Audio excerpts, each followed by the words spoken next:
Yang dinanti-nantikan Modenas Malaysia yang dikatakan akan melancarkan super moped pun telah dilancarkan dengan model Z15 GT. Sebuah underbone atau kapcai yang dikatakan super moped dengan enjin 150cc, datang dengan enjin twin cam, menghasilkan 16.7 horsepower, siap dengan 13.5 Nm of torque, komplit dengan 6-speed gearbox dengan wake clutch. Apa yang menarik tentang enjin ni, dia boleh tukar filter. Nampak ada filter sini, di sini boleh tukar. Dan dia juga ada indikator untuk dia punya minyak hitam. Datang dengan fork yang lebih tebal untuk kestabilan. Dengan rim 17 inci. Depan balut dengan tayar 90, 80, 17.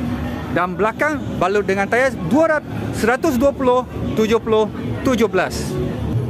Untuk disc brake depan, dia datang dengan twin port caliper siap dengan ABS system. Dan belakang juga datang dengan disc brake dengan single port caliper, brake caliper. Lampu LED depan yang terang dengan day running light.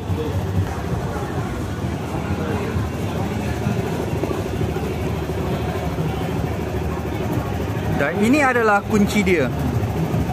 Ada remote control. Dan ini adalah dia TFT meter.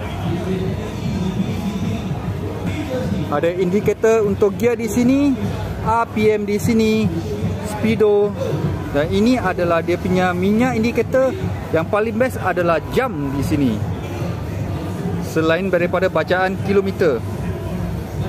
Macam biasa, barang yang tidak boleh dikurangkan adalah dia USB charger port.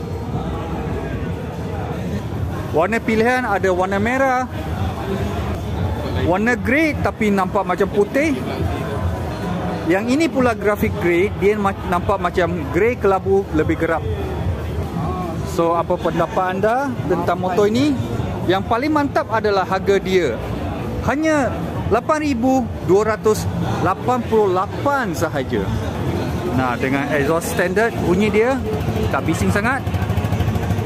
Simple je.